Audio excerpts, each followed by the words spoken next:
When Turnus saw the line of Latins broken, the battle going against them and their spirits flagging, when he realized that the time had come to honour his promises and that all eyes were upon him, no more was needed.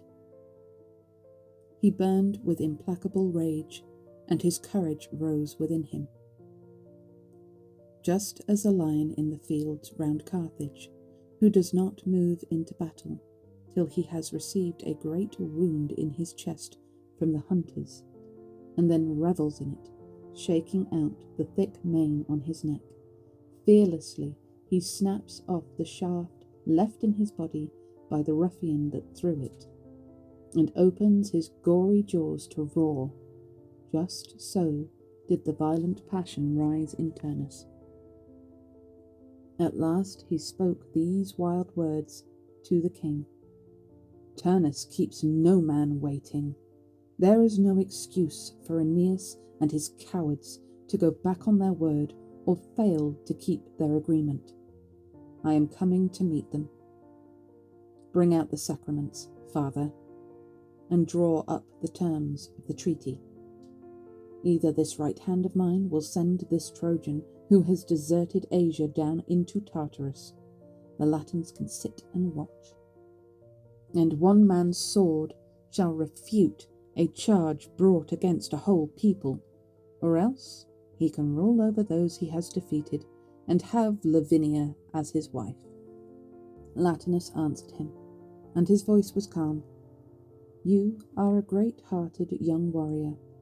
The more you excel in fierce courage, the more urgent is my duty to take thought, to weigh all possible chances, and to be afraid. You have the kingdom of your father, Dornus. You have all the cities your right hand has taken. I too, Latinus, have some wealth and some generosity of spirit. In Latium and the Laurentine fields, there are other women for you to marry, and of the noblest families. This is not easy to say. Allow me to speak openly and honestly, and as you listen, lay these words to your heart. For me, it would have been wrong to unite my daughter with any of those who came to ask for her in the past. It was forbidden by all the prophecies of gods and men. But I gave way to my love for you. I gave way to the kinship of blood, and to the grief and tears of my wife. Breaking all the ties that bound me, I seized Lavinia from the man to whom she had been promised, and took up arms in an unjust cause. From that moment you see the calamities of war that fall upon me, and the suffering that you bear more than any other. Twice we have been crushed in great battles, and we can scarcely protect within our city the future hopes of Italy. The current of the Thybris is even now warm with our blood, and the broad plains white with our bones. Why do I always give way? Why do I change my resolve? What folly is this? I am ready to accept them as allies if Turnus is killed. Why not put an end to the war while he is still alive? What will your kinsmen, the Rutilians? What will the whole of the rest of Italy say if I betray you and send you to your death, which fortune forbid, when you are asking to marry my daughter? Remember the many accidents of war, and take pity on your old father waiting with heavy heart far away in your native Ardea.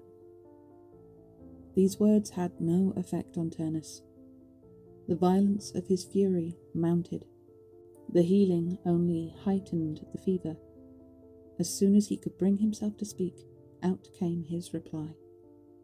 This concern you are so kind as to show for my sake, I beg of you for my sake forget it, and allow me to barter my life for glory.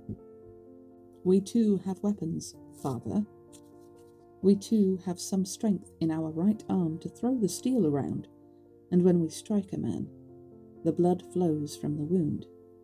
His mother, the goddess, will not be at hand with her woman's tricks, lurking in the treacherous shadows and trying to hide him in a cloud when he turns tail. Terrified by this new turn in the fortunes of battle, Queen Amata began to weep.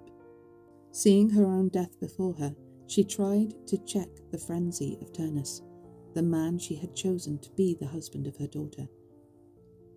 By these tears, Turnus, by any respect for me that touches your heart, Amata begs you this one thing. You are the one hope and the one relief of my old age. In your hands rest the honour and power of Latinus. Our whole house is falling, and you are its one support. Do not persist in meeting the Trojans in battle. Whatever fate awaits you in that encounter also awaits for me. If you die, I too will leave the light I loathe. I shall never live to be a captive and see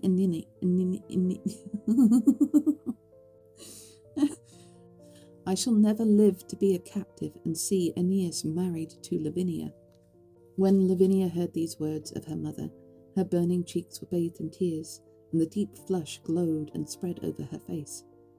As when Indian ivory has been stained with blood-red dye, or when white lilies are crowded by roses and take on their red, such were the colours on the maiden's face.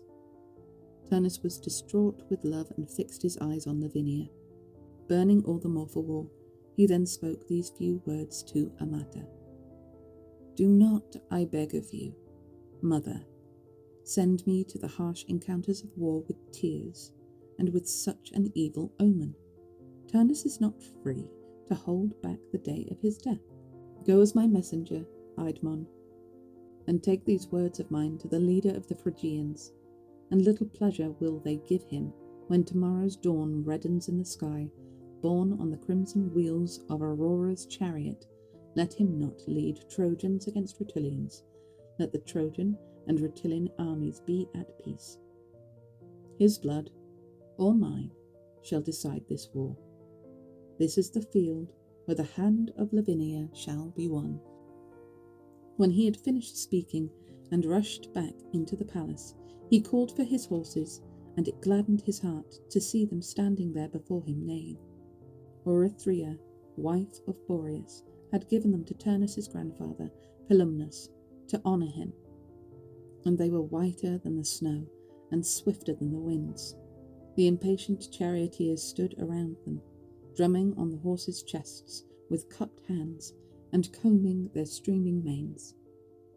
Then Turnus himself drew over his shoulders the breastplate with scales of gold and pale copper, and fitted on his sword and shield and his helmet with his red crests in horned sockets.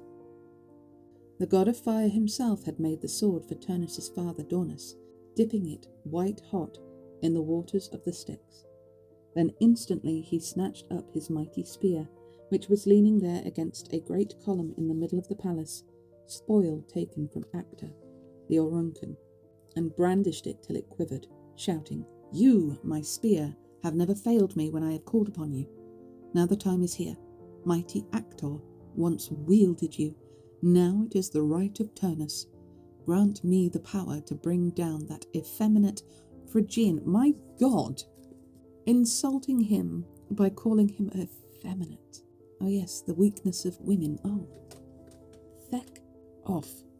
Grant me the power to bring down the effeminate Phrygian, to tear the breastplate off his body and rend it with my bare hands, to foul in the dust the hair he has curled with hot steel and steeped in myrrh. Such was the blazing fury that drove him on. Sparks flew from his whole face, and his piercing eyes flashed fire. He was like a bull coming into his first battle, bellowing fearfully, and gathering his anger into his horns by goring a tree trunk and slashing the air, pouring the sand and making it fly as he rehearses for battle. Aeneas, meanwhile, arrayed in the arms his mother had given him, was no less ferocious. He too was sharpening his spirit and rousing himself to anger, rejoicing that the war was being settled by the treaty he had proposed. He then reassured his allies and comforted the fears and anxieties of Iülus, telling of the future that had been decreed, ordering envoys to return a firm answer to Latinus and lay down the conditions for peace. The next day had scarcely risen, sprinkling the mountain tops with brightness, when the horses of the sun first reared up from the deep sea and raised their nostrils to breathe out the light. The Rutulians and Trojans were measuring a field for the duel under the walls of the great city, setting out braziers between the two armies and building altars of turf to the gods they shared. Others, wearing sacrificial aprons, their foreheads bound with holy leaves, brought fire and spring water. The Ausonian legion advanced, armed with javelins, filling the gateways as they streamed out of their city in serried ranks. On the other side, the whole Trojan and Etruscan army came at the run in all their varied armour, drawn up with weapons at the ready, as though it were the bitter business of battle that was calling them out. There too, in the middle of all these thousands, the leaders hovered in the pride of purple and gold. Menestheus of the line of Assaracus, brave Asylas and Messapus, tamer of horses, son of Neptune. The signal was given. They all withdrew to their places, planting their spears in the ground and propping their shields against them. Then, in a sudden rush, the mothers, who could not bear arms, and the weak old men, took up their seats on the towers and roofs of the city, or stood high on the gates. But Juno looked out from the top of what is now the Alban Mount. In those days it had neither name, nor honour, nor glory, and saw the plain, the two armies of Laurentines and Trojans, and the city of Latinus.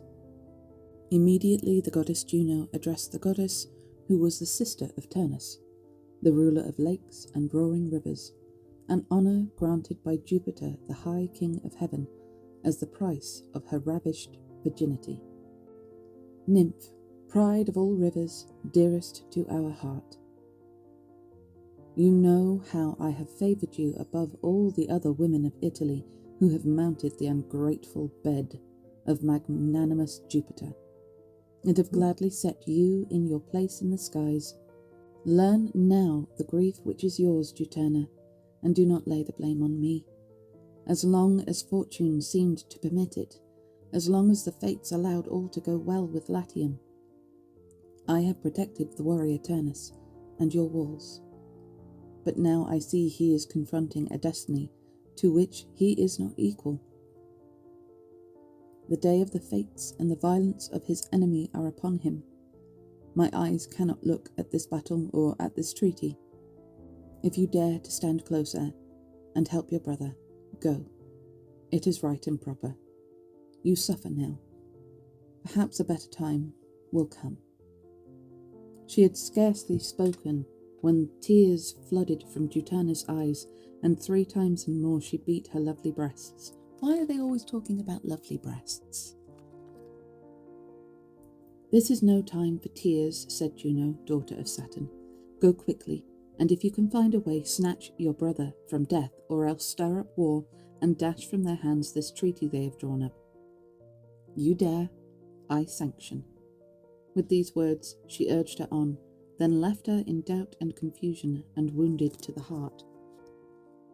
Meanwhile the kings arrived, Latinus mighty in his 4-horse chariot, with 12 gold rays encircling his shining temple, proof of his descent from his grandfather, the god of the sun. Turnus was in his chariot, drawn by 2 white horses, gripping 2 broad-bladed spears in his hand. From the other side, advancing from the camp, came Father Aeneas, the founder of the Roman race, with his divine armour blazing and his shield like a star. Beside him were Ascanius, the second hope for the future greatness of Rome, and a priest arrayed in pure white vestments, driving to the burning altars a yearling ewe as yet unshorn, and the young of a breeding sow.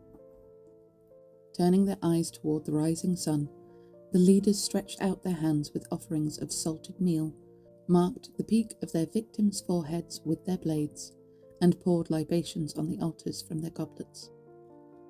Then devout Aeneas drew his sword and prayed, I now call the sun to witness. and this land for which I have been able to endure such toil. I call upon the all-powerful Father of the gods, and you, his wife, Saturnian Juno. And I pray you, goddess, from this moment look more kindly on us. And you, glorious Mars, under whose sway all wars are disposed, I call upon springs and rivers, I call upon the divinities of high heaven and all the gods of the blue sea. If victory should chance to fall to Aeneas and Turnus, it is agreed that the defeated withdraw to the city of Evander. Iülus will leave these lands, and after this the people of Aeneas will not rise again in war, or bring their armies here, or disturb this kingdom with the sword. But if victory grants the day to us and to our arms, as I believe she will, and may the gods so rule, I shall not order Italians to obey Trojans, nor do I seek royal power for myself. Both nations shall move forward into an everlasting treaty, undefeated and equal before the law. I shall give the sacraments and the gods. Latinus, the father of my bride, will have the armies and solemn authority in the state. For me, the Trojans will build the walls of a city, and Lavinia will give it her name. So prayed Aeneas, and Latinus followed him, looking up and stretching his right hand toward the sky. I too swear, Aeneas, by the same, by earth and sea and stars, by the two children of Latona, and by two-browed Janus, by the divine powers beneath the earth and the holy house of unyielding Dis, and let the Father himself, who sanctions treaties by the flash of his lightning, hear these my words. I touch his altar. I call to witness the gods and fires that stand between us. The day shall not come when men of Italy shall violate this treaty or break this peace. Whatever chance will bring, this is my will, and no power will set it aside, not if it dissolve the earth in flood and pour it into the sea, not if it melt the sky into Tartarus, just as this sceptre, at that moment he was holding his sceptre in his hand, will never sprout green or cast a shadow from delicate leaves, now that it has been cut from the base of its trunk in the forest, leaving its mother tree and losing its limbs and leafy tresses to the steel. What was once a tree, skilled hands have now clad in the beauty of bronze, and given to the fathers of Latium to bear. With such words they sealed the treaty between them in full view of the leaders of the people. Then, taking the duly consecrated victims, they cut their throats onto the altar fires, and, tearing the entrails from them while they still lived, they heaped the altars from laden platters. But it had long seemed to the Rutulians that this was not an even contest, and their hearts were still more confused and dismayed when the two men appeared before their eyes, and they saw at close range the difference in their strength. Their fears were increased by the sight of Turnus stepping forward quietly with downcast eyes to worship the altar like a suppliant. His cheeks were like a boy's, and there was a pallor over all his youthful body. As soon as his sister Juturna saw that such talk was spreading and that men's minds were weakening and wavering, she came into the battle lines in the guise of Camers, whose family had been great from his earliest ancestors, whose father had won fame for his courage, and who himself was the boldest of the bold in the use of arms. Into the middle of the battle lines she advanced, well knowing what she had to do. And there with these words she sowed the seeds of many different rumours. Is it not a disgrace, Rutulians, to sacrifice the life of one man for all of us? Are we not their equals in numbers and in strength? Look, these few here are all they have, the Trojans, Arcadians, and the army sent by fate. The Etruscans, who hate Turnus. We are short of enemies, even if only half our number were to engage them in battle. As things are, the fame of Turnus will rise to the gods, on whose altars he now dedicates himself, and he will live on the lips of men, But if we lose our native land, we shall be forced to obey proud masters who now sit here idling in our fields." By such words she more and more inflamed the minds of the warriors, and murmurs crept through their ranks. Even the Laurentines had a change of heart, even the Latins, and men who a moment ago were longing for a rest from fighting and safety for their people now wanted their weapons and prayed that the treaty would come to nothing, pitying Turnus and the injustice of his fate. At this moment Juturna did even more, and showed a sign high in the sky, the most powerful portent that ever confused and misled men of Italy. A tawny eagle of Jupiter was flying in the red sky of the morning, putting to clamorous flight the winged armies of birds along the shore, when he suddenly swooped down to the waves and seized a noble swan in his pitiless talons. The men of Italy thrilled at the sight. The birds all shrieked, and, a wonder to behold, they wheeled in their flight, darkening the heavens with their wings, and formed a cloud to mob their enemy high in the air until, exhausted by their attacks and the weight of his prey, he gave way, dropping it out of his talons into the river below, and taking flight far away in the clouds. The Rutulians greeted the portent with a shout, and their hands were quick to their swords. Tolumnius, the augur, was the first to speak. "At last," he cried, "at last! This is what I have so often prayed to see. I accept the omen, and acknowledge the gods. It is I who will lead you. Now take up your arms, O my poor countrymen, into whose hearts the pitiless stranger strikes the terror of war. You are like the feeble birds, and he is attacking and plundering your shores. He will take to flight and sail far away over the sea, but you must all be of one mind, mass your forces into one flock, and fight to defend your king, whom he has seized." When he had spoken, he ran forward and hurled his corner wood spear at the enemy standing opposite. It whirred through the air and flew unerringly. In that moment, a great shout arose. In that moment, all the ranks drawn up in wedge formation were thrown into disorder. And in the confusion, men's hearts blazed with sudden passion. The spear flew on. By chance, 9 splendid brothers had taken their stand opposite Tolumnius, all of them sons born by the faithful Tarahenna to her Arcadian husband Gylippus. It struck one of these in the waist, where the sewn belt chafed the belly and the buckle bit the side straps. He was noble in his looks and in the brilliance of his armour, and the spear drove through his ribs and stretched him on the yellow sand. Burning with grief, his brothers, a whole phalanx of spirited warriors, drew their swords or snatched up their throwing spears and rushed blindly forward. The ranks of the Laurentines ran to meet them, while from the other side the massed Trojans came flooding up with the Etruscans from Argilla and the Arcadians in their brightly coloured armour. One single passion drove them on, to settle the matter by the sword. They tore down the altars, and a wild storm of missiles filled the whole sky and fell in a rain of steel. The mixing bowls and braziers were removed, and now that the treaty had come to nothing, even Latinus took flight with his rejected gods. Some bridled the teams of their chariots, some leapt on their horses and stood at the ready with drawn swords. Messapus, eager to wreck the treaty, rode straight at the Etruscan Orestes, a king wearing the insignia of a king, and the charging horse drove him back in terror.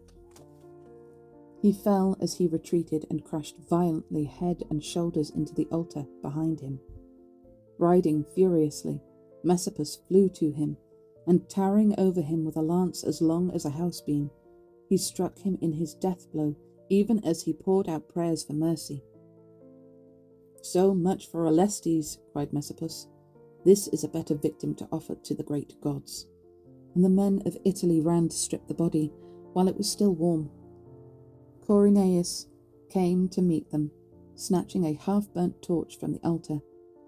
Ebysus made for him, but before he could strike a blow, Aeneas filled his face with fire. His great beard flared up and gave off a stench as it burned.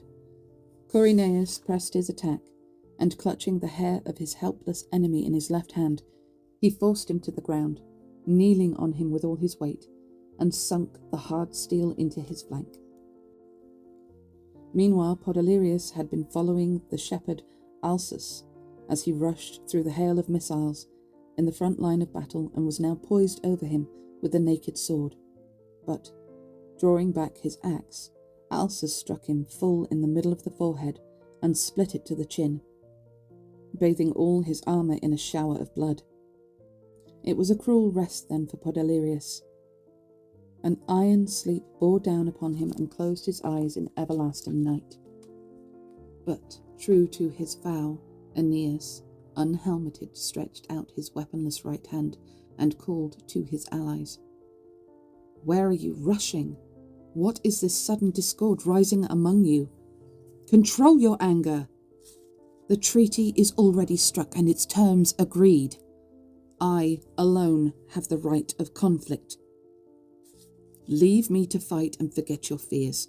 We have a treaty, and my right hand will make it good. The rituals we have performed have made Turnus mine." While he was still speaking, while words like these were still passing his lips, an arrow came whirring in its flight and struck him. Unknown the hand that shot it, and the force that spun it to its target. Unknown what chance or what god brought such honour to the Rutulians. The shining glory of the deed is lost in darkness, and no man boasted that he had wounded Aeneas. When Turnus saw him leaving the field, and the leaders of the allies in dismay, a sudden fire of hope kindled in his heart. Horses and arms he demanded both at once, and in a flash he leapt on his chariot with spirits soaring and gathered up the reins. Then many a brave hero he sent down to death as he flew along, and many half-dead bodies he sent rolling on the ground, crushing whole columns of men under his chariot wheels as he caught up their spears and showered them on those who had taken to flight.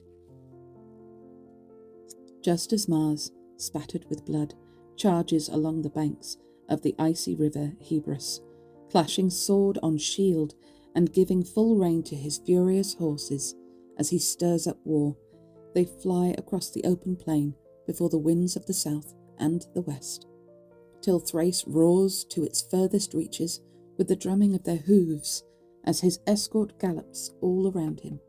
Rage, treachery, and the dark faces of fear. Just so did bold Turnus lash his horses through the thick of battle till they smoked with sweat. And as he trampled the pitiable bodies of his dead enemies, the flying hooves scattered the dew of blood and churned the gore into the sand. Sthenelus he sent to his death with a throw from long range. Then Thamyrus and Pholus, both in close combat. From long range too he struck down Imbrasidae, Glaucus, and Lades, whom their father Imbrasus himself had brought up in Lycia, and gave them armour that equipped them either to do battle or to outstrip the winds on horseback. In another part of the field, Eumedes was charging into the fray. He was a famous warrior, son of old Dolon, bearing his grandfather's name, but his spirit and his hand for war were his father's.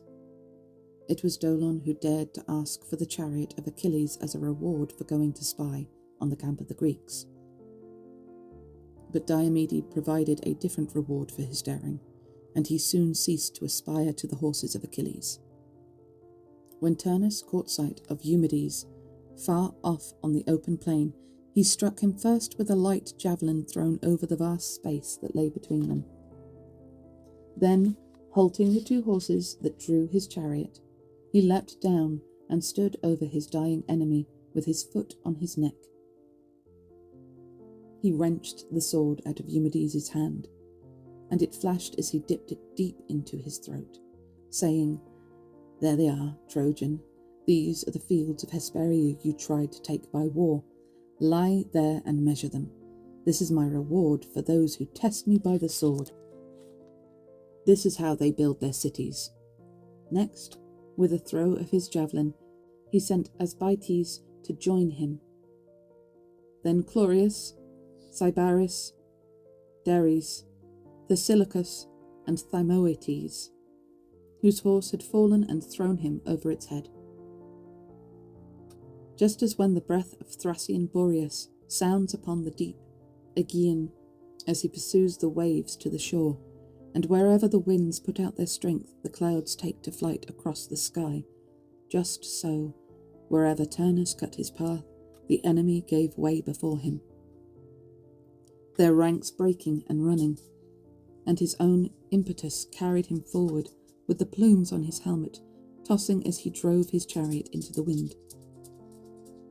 Phegeus could not endure this onslaught of Turnus and his wild shouting, and pulled round the horses' heads as they galloped at him, foaming at their bits.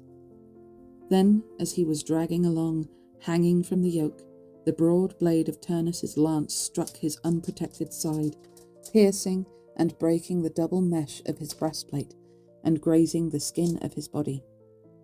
He put up his shield and was twisting round to face his enemy when he fell, and was caught by the flying wheel and axle and stretched out on the ground.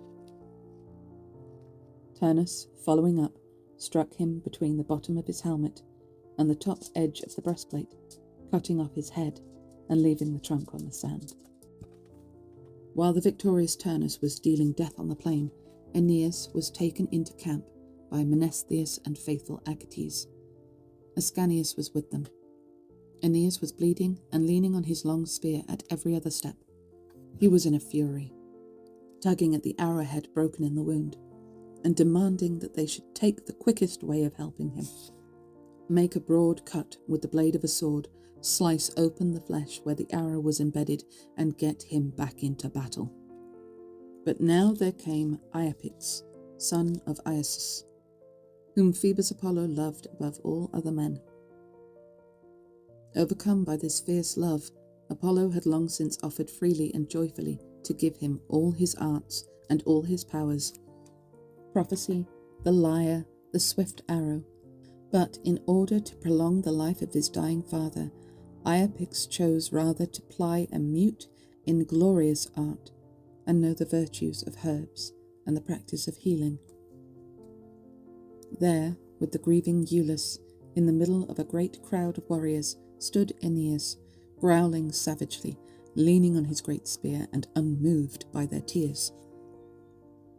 The old man, with his robe caught up and tied behind him, after the fashion of Apollo Paeon, tried anxiously and tried in vain all he could do with his healing hands and the potent herbs of Apollo. In vain his right hand worked at the dart. In vain the forceps gripped the steel. Fortune did not show the way, and his patron Apollo gave no help. And all the time the horror of battle grew fiercer and fiercer on the plain, and nearer drew the danger. They soon could see a wall of dust in the sky. The cavalry rode up, and showers of missiles were falling into the middle of the camp. A hideous noise of shouting rose to the heavens as young men fought and fell under the iron hand of Mars. At this, Venus, dismayed by her son's undeserved suffering, picked some dittany on Mount Ida in Crete. The stalk of this plant has a vigorous growth of leaves, and its head is crowned by a purple flower.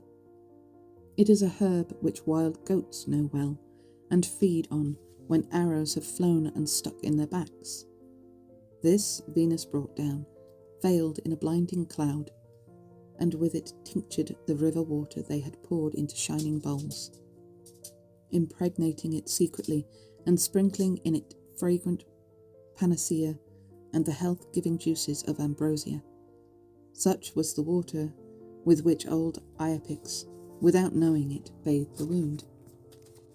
And suddenly, in that moment, all the pain left Aeneas's body, and the blood was staunched in the depths of the wound.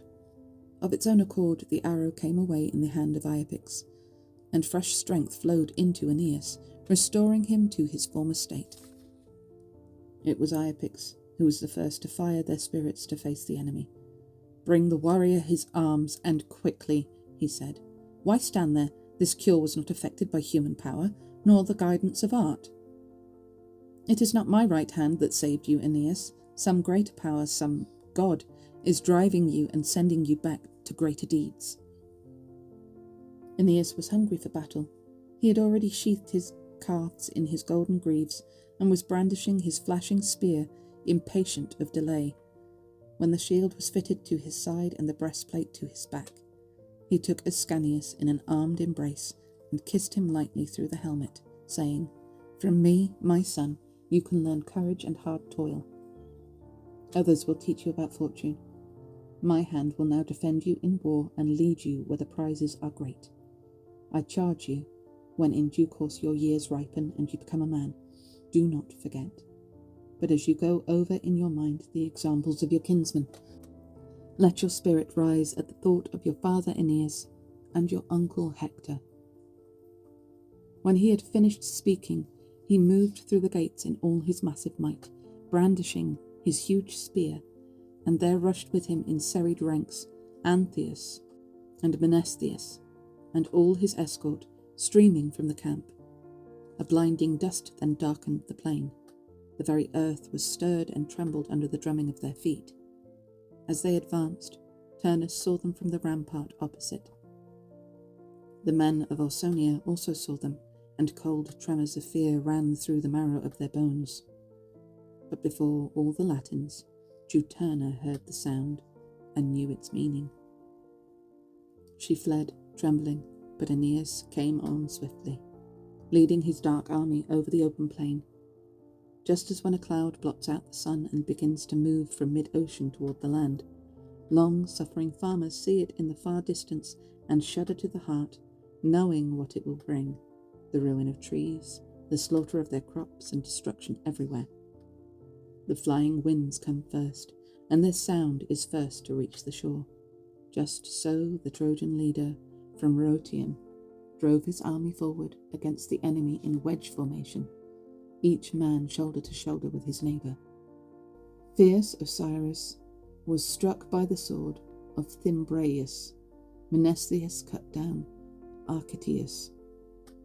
Achates, Epulo, and Gaius Ufens. Tolumnius himself fell, the augur who had been first to hurl a spear against his enemies. The shouting rose to the sky, and now it was the Rutulians who turned and fled over the fields, raising the dust on their backs. Aeneas did not think to cut down men who had turned away from him, nor did he go after those who stood to meet him in equal combat or carried spears. He was looking for Turnus, and only Turnus, tracking him through the thick murk. Turnus was the only man he asked to fight. Seeing this and being stricken with fear, the warrior maiden Juturna threw out Metiscus, the driver of Turnus's chariot, from between the reins and left him lying where he fell, far from the chariot pole. She herself took over the reins and whipped them up to make them ripple, the very image of Metiscus in voice and form and armour. Like a black swallow flying through the great house of some wealthy man, and collecting tiny scraps of food and dainties for her young chattering on the nest. Sometimes her twittering is heard in empty colonnades, sometimes round marshy pools. Just so did Juturna ride through the middle of the enemy, and the swift chariot flew all over the field. Now here, now there she gave glimpses of her brother in triumph. But then she would fly off and not allow him to join in the battle. But Aeneas was no less determined to meet him, and followed his every twist and turn, tracking him and calling his name at the top of his voice all through the scattered lines of battle.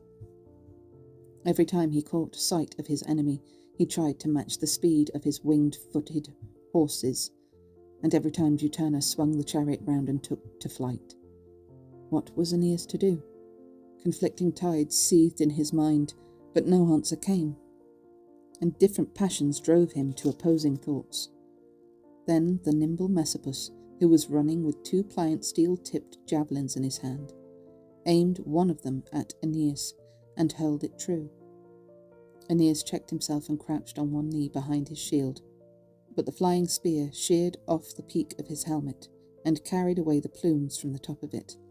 At this, his anger rose. Treachery had given him no choice. When he saw Turnus's horses pull the chariot round and withdraw, again and again he called upon Jupiter and the altars of the broken treaty, and then, and not till then, he plunged into the middle of his enemies. He was terrible in his might, and Mars was aiding him. Sparing no man, he roused himself to savage slaughter and gave full rein to his anger. What god could unfold all this bitter suffering for me? What god could express in song all the different ways of death for men and for their leaders, driven back and forth across the plain, now by Turnus, now by Trojan Aeneas?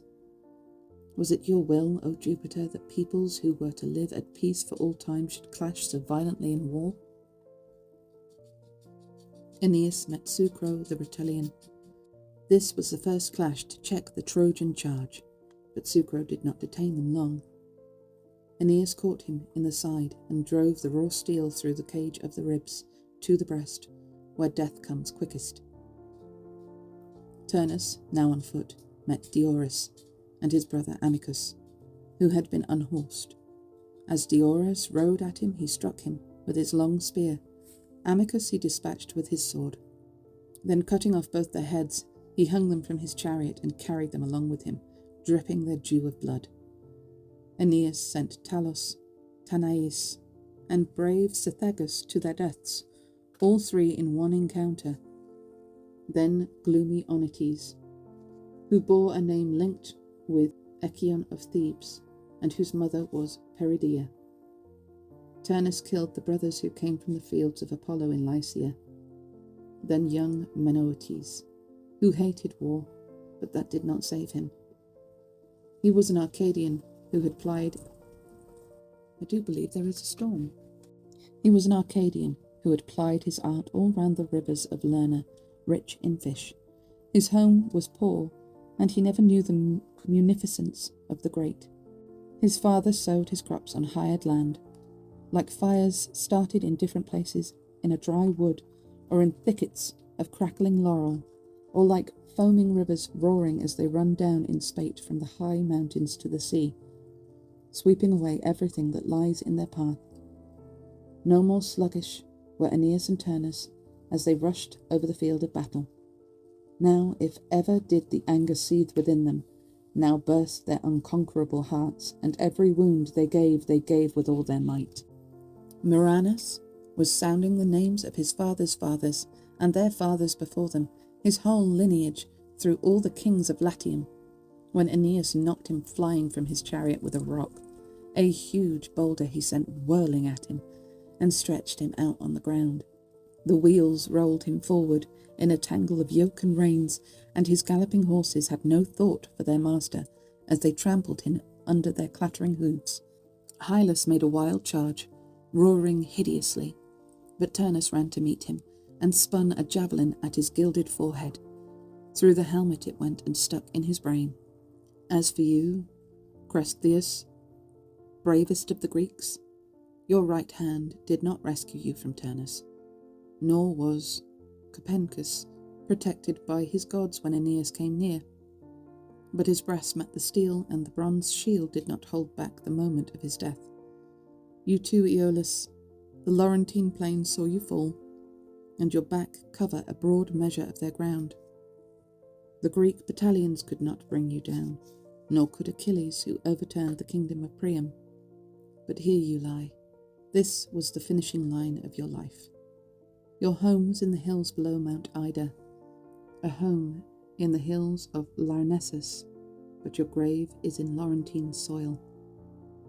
The two armies were now wholly turned to face one another, all the Latins and all the Trojans, Menestheus and bold Serestus, Messapus, tamer of horses, and brave Acillus, the battalion of Etruscans, and the Arcadian squadrons of Evander were striving, each man with all their resources of strength and will, waging this immense conflict with no rest and no respite.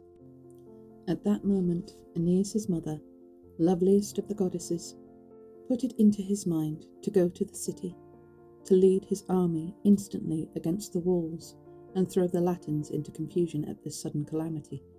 Turning his eyes this way and that, he tracked down Turnus through all the different battle lines. He noticed the city untouched by this great war, quiet and unharmed, and his spirit was fired by the sudden thought of a greater battle he could fight. Calling the leaders of the Trojans together, Menestheus, Segestus, and the brave Serestus, he took up position on some rising ground, and the whole of the Trojan legion joined them there in close formation, without laying down their shields or spears. Aeneas addressed them, standing in the middle of a high mound of earth.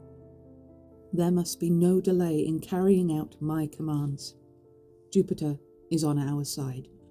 No man must go to work half-heartedly, because my plan is new to him. The city is the cause of this war. It is the very kingdom of Latinus, and if they do not on this day agree to submit to the yoke, to accept defeat and to obey, I shall root it out and level its smoking roofs to the ground. Am I to wait until Turnus thinks it fit to stand up to me in battle and consents to meet the man who has already defeated him? My fellow citizens, this city is the head and the heart of this wicked war. Bring your torches now, and we shall claim our treaty with fire. When he had finished speaking, they formed a wedge, all of them striving with equal resolve in their hearts, and moved toward the walls in a solid mass. Ladders suddenly appeared.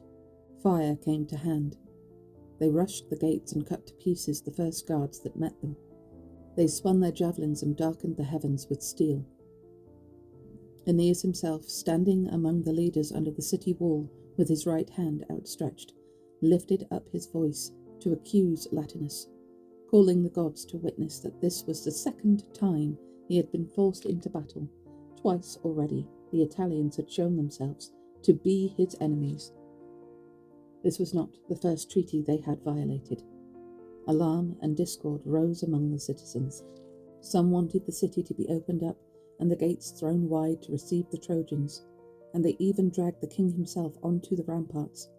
Others caught up their weapons and rushed to defend the walls, just as when a shepherd tracks some bees to their home, shut well away inside a porous rock, and fills it with acrid smoke.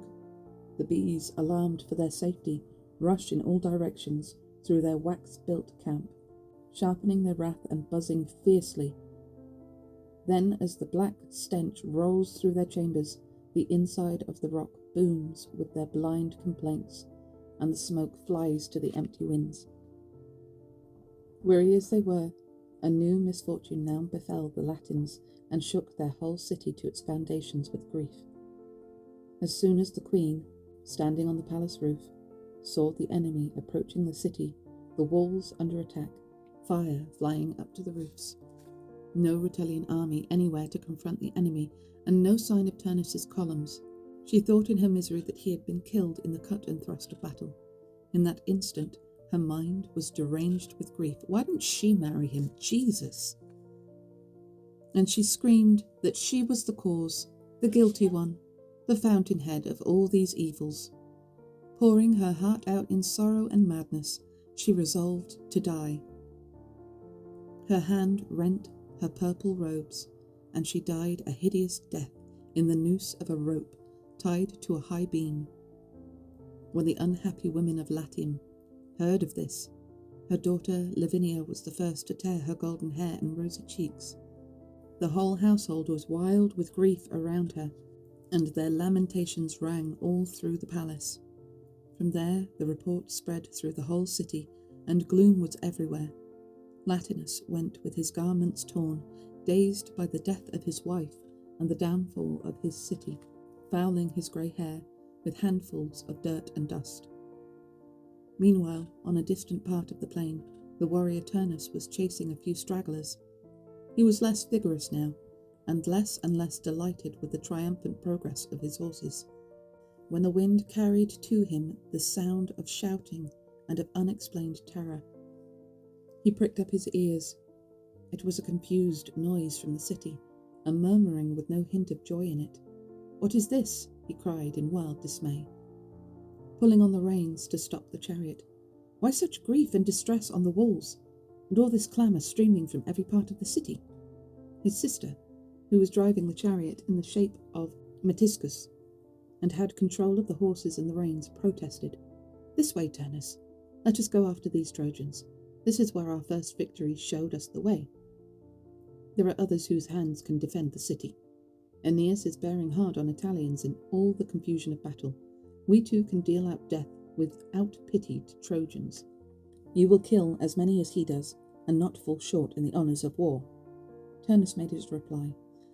"Ah, my sister, I recognized you some time ago, when first you shattered the treaty with your scheming and engaged in this war, and you do not deceive me now, pretending not to be a goddess. But whose will is it that you have been sent down from Olympus to endure this agony? Was it all to see the cruel death of your pitiable brother? For what am I to do? What stroke of fortune could grant me safety now? No one is left whom I love as much as I loved Murranus, and I have seen him before my own eyes calling for me as he fell, a mighty warrior laid low by a mighty wound. The luckless Ufens has died rather than look on my disgrace, and the Trojans have his body and his arms. Shall I stand by and see our homes destroyed? This is the one indignity that remained. And shall I not lift my hand to the— Oi! Get off your sister! In the middle of my recording. Where the hell was I? Shall I stand by and see our homes destroyed? No, I've done that bit. And shall I not lift my hand to refute the words of Drances? Shall I turn tail? Will this land of Italy see Turnus on the run? Is it so bad a thing to die? Be gracious to me, you gods of the underworld, since the gods above have turned their faces from me. My spirit will come down to you unstained, knowing nothing of such dishonour and worthy of my great ancestors to the end." Scarcely had he finished speaking when Sasses suddenly came galloping up on his foaming horse, having ridden through the middle of the enemy with an arrow wound full in his face. On he rushed, calling the name of Turnus and imploring him. "You are our last hope of safety, Turnus. You must take pity on your people. The sword and spear of Aeneas are like the lightning, and he is threatening to throw down the highest citadels of Italy and give them over to destruction. Firebrands are already flying to the roofs. Every Latin face, every Latin eye is turned to you. The king himself is at a loss. Whom should he choose to marry our daughters? What treaties should he turn to? And then the queen, who placed all her trust in you, has taken her own life."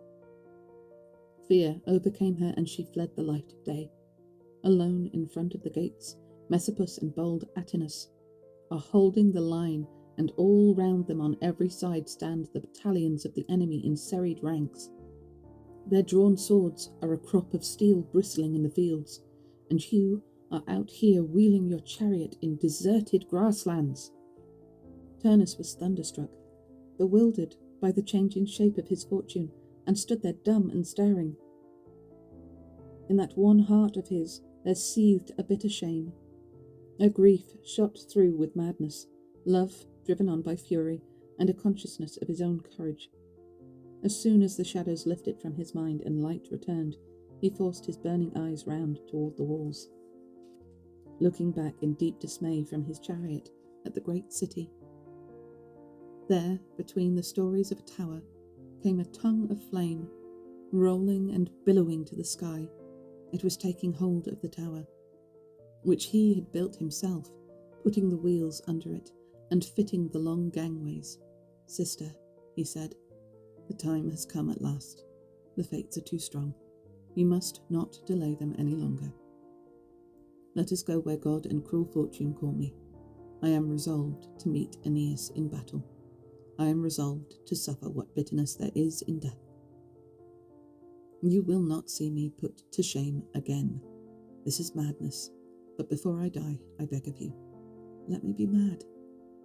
No sooner had he spoken than he leapt to the ground from his chariot, and dashed through all his enemies and their weapons, leaving his sister behind him to grieve as his charge broke through the middle of the ranks. Just as a boulder comes crashing down from the top of a mountain, torn out by gales, washed out by flood water, or loosened by the stealthy passing of the years, it comes down the sheer face with terrific force, an evil mountain of rock, and bounds over the plain, rolling with it woods and flocks and men. So did Turnus crash through the shattered ranks of his enemies towards the walls of the city, where all the ground was wet with shed blood, and the air sang with flying spears. There he made a sign with his hand, and in the same moment he called out in a loud voice, "Enough, Rutulians! Put up your weapons, and you too, Latins. Whatever fortune brings is mine. It is better that I should be the one man who atones for this treaty for all of you, and settles the matter with the sword." At these words the armies parted, and left a clear space in the middle between them. But when Father Aeneas heard the name of Turnus, he abandoned the walls and the lofty citadel, sweeping aside all delay and breaking off all his works of war. He leapt for joy and clashed his armour with a noise as terrible as thunder. Huge he was as Mount Athos, or Mount Eryx, or Father Apenninus. What? Or Father Apenninus, himself roaring when the holm oaks shimmer on his flanks, and delighting to raise his snowy head into the winds. Now, at last, the Rutulians and Trojans, and all the men of Italy, the defenders guarding the high ramparts, and the besiegers pounding the base of the walls with their rams. They all turned their eyes eagerly to see, and took the armour off their shoulders. King Latinus himself was amazed at the sight of these two huge heroes, born at opposite sides of the earth, coming together to decide the issue by the sword. There, on a piece of open ground on the plain, they threw their spears at long range as they charged, and when they clashed, the bronze of their shields rang out, and the earth groaned. Blow upon blow they dealt with their swords as chance and courage met and mingled in confusion. Just as two enemy bulls on the great mountain of Scylla, or on the top of Tabernus, bring their horns to bear and charge into battle, the herdsmen stand back in terror, the herd stands silent and afraid, and the heifers low quietly together, waiting to see who is to rule the grove, who is to be the leader of the whole herd. Meanwhile the bulls are locked together, exchanging blow upon blow, gouging horn into hide till their necks and shoulders are awash with blood, and all the grove rings with their lowing and groaning. Just so did Aeneas of Troy and Turnus, son of Daunus, rush together with shields clashing, and the din filled the heavens. Then Jupiter himself lifted up a pair of scales with the tongue scented, and put the lives of the two men in them, to decide who would be condemned in the ordeal of battle, and with whose weight death would descend. Turnus leapt forward, thinking he was safe, and lifting his sword and rising to his full height, he struck with all his strength behind it. The Trojans shouted, and the Latins cried out in their anxiety, while both armies watched intently. But in the height of his passion, the treacherous sword broke in mid-blow and left him defenceless, had he not sought help in flight. Faster than the east wind he flew, when he saw his own right hand holding nothing but a sword handle he did not recognize. The story goes that when his horses were yoked and he was mounting his chariot in headlong haste to begin the battle, he left his father's sword behind and caught up the sword of his charioteer Metiscus. For some time, while the Trojans were scattered and in flight, that was enough. But when it met the divine armour made by Vulcan, the mortal blade was brittle as an icicle and shattered on impact, leaving its fragments glittering on the golden sand. At this Turnus fled in despair and tried to escape to another part of the plain, weaving his uncertain course now to this side, now to that, for the Trojans formed a dense barrier round him, hemming him in between a huge marsh and the high walls. Nor did Aeneas let up in his pursuit, slowed down as he was by the arrow wound, his legs failing him sometimes, and unable to run, he still was ablaze with fury and kept hard on the heels of the terrified Turnus, like a hunting dog that happens to trap a stag in the bend of a river, or in a ring of red feathers used as a scare. Pressing him hard, with his running and barking, the stag is terrified by the ambush he is caught in, or by the high river bank. He runs and runs back 1,000 ways, but the untiring Umbrian hound stays with him with jaws gaping. Now he has him, now he seems to have him, and the jaws snap shut. But he is thwarted and bites the empty air. Then, as the shouting rises louder than ever, all the river banks and the pools return the sound, and the whole sky thunders with the din. As he ran, Turnus kept shouting at the Rutulians, calling each one of them by name and demanding the sword he knew so well. Aeneas, on the other hand, was threatening instant death and destruction to anyone who came near. Much as that alarmed them, he terrified them even more by threatening to raze their city to the ground, and though he was wounded, he did not slacken in his pursuit. 5 times round they ran in one direction, 5 times they rewound the circle. For this was no small prize they were trying to win at games. What they were competing for was the lifeblood of Turnus. It so chanced that a bitter-leaved wild olive tree had stood on this spot, sacred to Faunus, and long revered by sailors.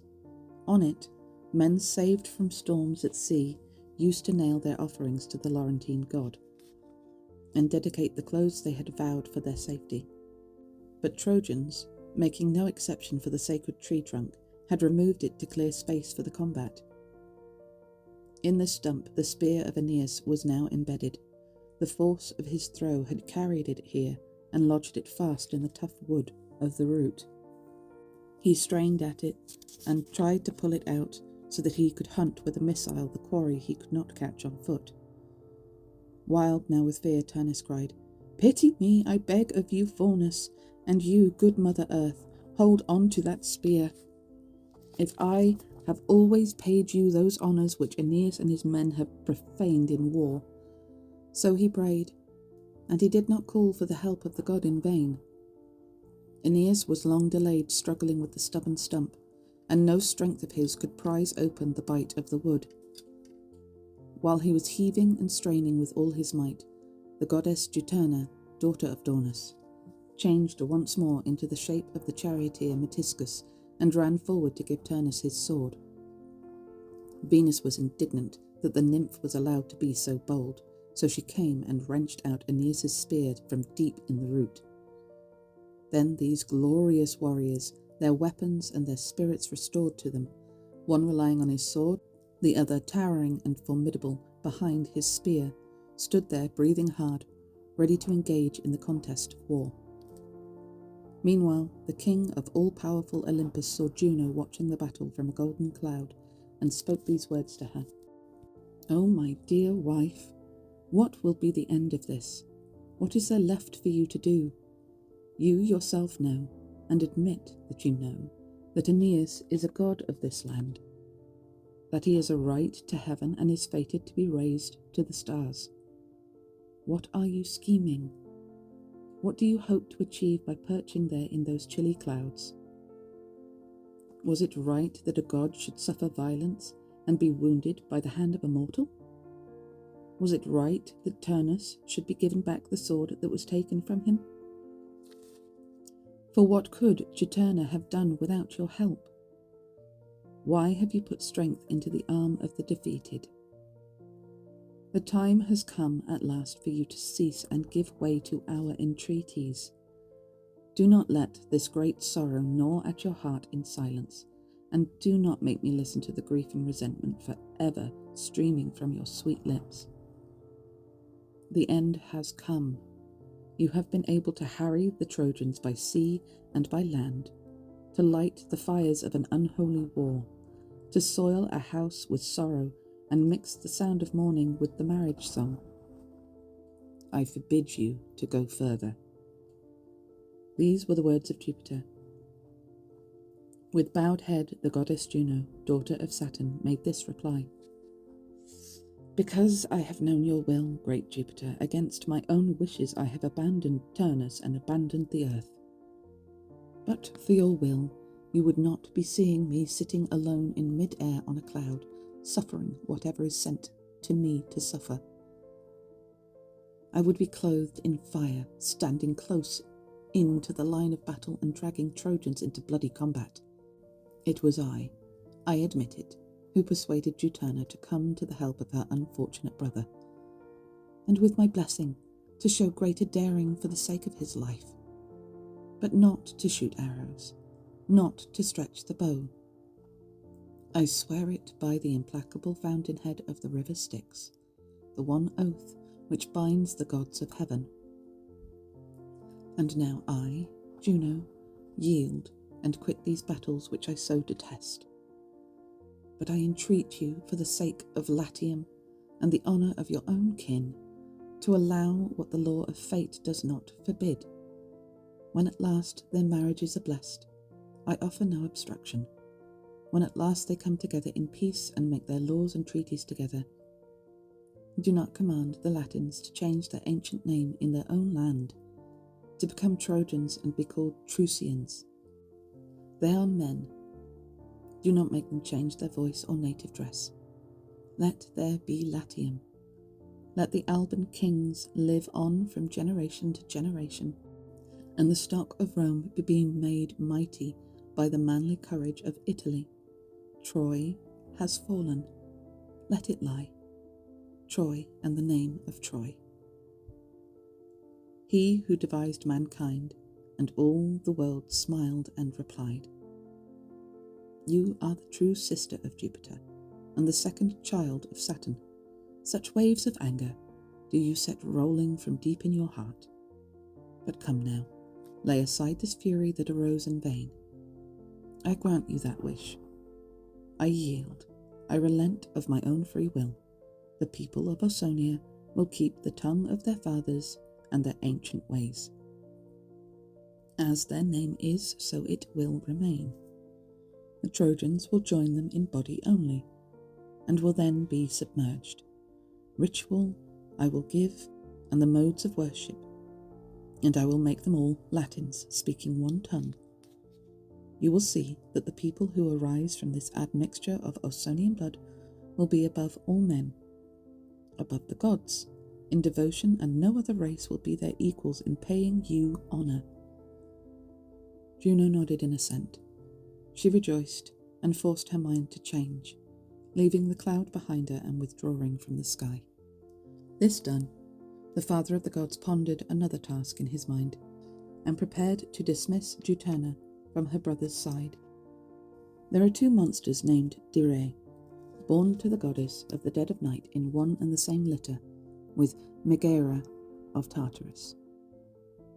The heads of all three she bound with coiling snakes, and gave them wings to ride the wind. These attend the throne of savage Jupiter in his royal palace, and sharpen the fears of suffering mortals whenever the king of the gods sets plagues or hideous deaths in motion, or terrifies guilty cities by the visitation of war. One of these Jupiter sent swiftly down from the heights of heaven with orders to confront Juturna as an omen. She flew to earth, carried in a swift whirlwind. Like an arrow going through a cloud, spun from the bowstring of a Parthian who was armed the bar with a virulent poison for which there is no cure, a Parthian or a Cretan from Cydonia. And it whirs as it flies unseen through the swift darkness. So flew the daughter of night, making for the earth. When she saw the Trojan battle lines and the army of Turnus, she took in an instant the shape of the little bird which perches on tombs and the gables of empty houses and sings late its ill-omened song among the shades of night. In this guise, the monster flew again and again at Turnus's face, screeching and beating his shield with her wings. A strange numbness came over him, and his bones melted with fear. His hair stood on end, and the voice stuck in his throat. His sister Juturna recognized the Dira, from a long way off by the whirring of her wings, and grieved. She loosened and tore her hair. She scratched her face and beat her breasts, crying, "What can your sister do now to help you, Turnus? Much have I endured, but nothing now remains for me, and I have no art that could prolong your life. How can I set myself against such a portent? At last I leave the battle. Do not frighten me, you birds of evil omen. I am already afraid. I know the beating of your wings and the sound of death. I do not fail to understand the proud commands of great-hearted Jupiter. Is this his reward for my lost virginity? For what purpose has he granted me eternal life? Why has he deprived me of the state of death? But for that I could at least have put an end to my suffering and borne my poor brother company through the shades. So this is immortality. Will anything that is mine be sweet to me without you, my brother? Is there no abyss that can open deep enough to take a goddess down to the deepest of the shades?" At these words, covering her head in a blue-green veil and moaning bitterly, the goddess plunged into the depths of her own river. Aeneas kept pressing his pursuit, with his huge spear flashing, as long as a tree, and these were the words he spoke in his anger. "What is the delay now? Why are you still shirking, Turnus? This is not a race. It is a fight with dangerous weapons at close quarters. Turn yourself into any shape you like. Scrape together all your resources of spirit and skill. Pray to sprout wings and fly to the stars of heaven, or shut yourself up and hide in a hole in the ground." Turnus replied, shaking his head, "You are fierce, Aeneas, but wild words do not frighten me. It is the gods that cause me to fear, the gods and the enmity of Jupiter." He said no more, but looked round and saw a huge rock, a huge and ancient rock, which happened to be lying on the plain, a boundary stone put there to settle a dispute about land. 12 picked men, like those the earth now produces, could scarcely lift it up on their shoulders, but he caught it up in his trembling hands, and, rising to his full height and running at speed, he hurled it at his enemy. But he had no sense of running or going, of lifting or moving the huge rock. His knees gave way. His blood chilled and froze, and the stone rolled away under its own impetus over the open ground between them. But it did not go the whole way, and it did not strike its target. Just as when we are asleep, when in the weariness of night rest lies heavy on our eyes, we dream we are trying desperately to run further and not succeeding, till we fall exhausted in the middle of our efforts. The tongue is useless, the strength we know we have fails our body. We have no voice, no words to obey our will. So it was with Turnus. Wherever his courage sought a way, the dread goddess barred his progress. During these moments, the thoughts whirled in his brain. He gazed at the Rutulians and the city. He faltered with fear. He began to tremble at the death that was upon him. He could see nowhere to run, no way to come at his enemy, no chariot anywhere, no sister to drive it. As he faltered, the deadly spear of Aeneas flashed. His eyes had picked the spot, and he threw from long range, with all his weight behind the throw. Stones hurled by siege artillery never roar like this. The crash of the bursting thunderbolt is not so loud. Like a dark whirlwind it flew, carrying death and destruction with it, piercing the outer rings of the sevenfold shield and laying open the lower rim of the breastplate. It went whistling through the middle of the thigh. When the blow struck, down went Turnus, bending his knee to the ground. The Rutulians rose with a groan which echoed round the whole mountain, and far and wide the high forests sent back the sound of their voices. He lowered his eyes and stretched out his right hand to beg as a suppliant. I have brought this upon myself, he said, and for myself I ask nothing. Make use of what fortune has given you, but if any thought of my unhappy father can touch you, I beg of you. And you too had such a father in Anchises. Take pity on the old age of Dornus, and give me back to my people, or if you prefer it, give them back my dead body. You have defeated me, and the men of Ausonia have seen me defeated and stretching out my hands to you. Lavinia is yours. Do not carry your hatred any further. There stood Aeneas, deadly in his armour, rolling his eyes, but he checked his hand, hesitating more and more as the words of Turnus began to move him, when suddenly his eyes caught the fatal baldric of the boy Pallas high on Turnus's shoulder, with the glittering studs he knew so well. Turnus had defeated and wounded him, and then killed him, and now he was wearing his belt on his shoulder as a battle honour taken from an enemy. Aeneas feasted his eyes on the sight of this spoil, this reminder of his own wild grief. Then, burning with mad passion and terrible in his wrath, he cried, "Are you to escape me now, wearing the spoils stripped from the body of those I loved? By this wound which I now give, it is Pallas who makes sacrifice of you. It is Pallas who exacts the penalty in your guilty blood." Blazing with rage, he plunged the steel full into his enemy's breast. The limbs of Turnus were dissolved in cold, and his life left him with a groan, fleeing in anger down the shades.